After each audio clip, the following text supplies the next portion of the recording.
जय माँ समलेई देखुन इटा माँ समलेई जेनटा कि आम डुडकारे माँ समलेईंकर ताकर मूर्ति तैयार होइछे आउ आम डुडका गाँव रे माँ स्थापना हेबी जेनटा कि आमर जादव समाजर समस्त भाई माँ मौसी माने समस्ते मिसिकरी मंदिरटा करिछु। तो एटा देखुन सबू मूर्ति माने आनी साइलुन आ मंदिर भी ना सबू रेडी हो गलान आ प्रतिष्ठा हेबार बाकी अच्छे आ प्रतिष्ठा केफे हेबा जे मुई आपण मन के लॉन्ग वीडियो रे हनुमान बतामी आउरा देखुन मंदिर हनुमान पाखे ना हनुमान मूर्ति गणेश मूर्ति जेनटा कि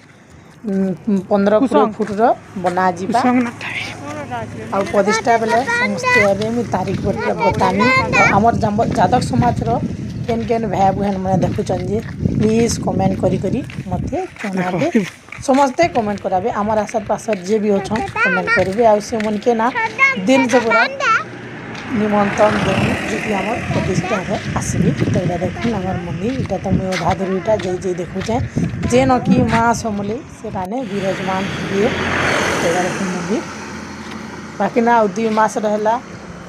मंदिर प्रतिष्ठा रे कि काम चली छे यहाँ जे काम धड़ाधड़ चलबा देखुन इटा माँ समलेईंकर मंदिर 2023 रे आमे मुजिथिलु जेनटा कि बंद हेतिला काम एटा 2 बरस 3 बरस छानी करी फिर आमे एटा माँ को मंदिर निर्माण करूछु। तो देखुन इटा माँ एठाने बसबे ताकर हे गलान ताकर स्थान खाली माँ आसी भी साइन माँ को खाली प्रतिष्ठा करी करी माँ को काना मंदिर खाली प्रतिष्ठा करी करी माँ को खाली मंदिर रे बसावार अच्छे। आउ इटा देखुन हमर ननीरा जाइथिला आउ इटा आमे समस्ते माँ मौसी माने समस्ते आसिक आमे इटा ठाने दिलु आज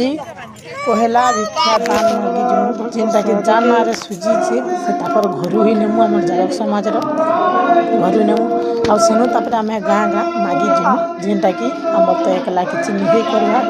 तो समस्त सबू गाँ निके आमे जिमु।